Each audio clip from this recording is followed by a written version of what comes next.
ஊத்தங்கரையில் பொங்கல் பண்டிகை மாட்டு சந்தைக்கு வழக்கத்திற்கு அதிகமாக வெளிமாநில வியாபாரிகள் வருகையால் உள்ளூர் விவசாயிகள் மகிழ்ச்சி. 2.5 கோடிக்கு மேல் விற்பனை.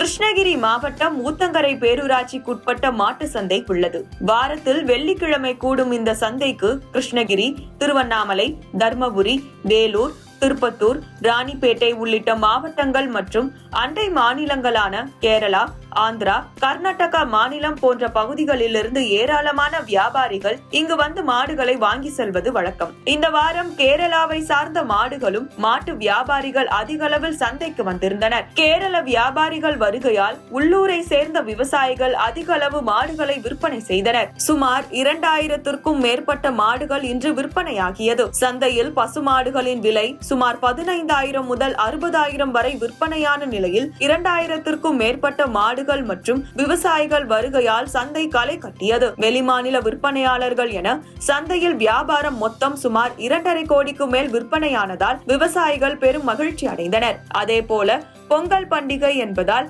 மாடுகளுக்கு அழகு சேர்க்கும் விதமாக புதியதாக மாட்டு கயிறுகள், குஞ்சம், மணிக்கயிறுகள், கலர் கயிறுகள் உள்ளிட்டவை விவசாயிகள் மகிழ்ச்சியுடன் வாங்கி சென்றனர்.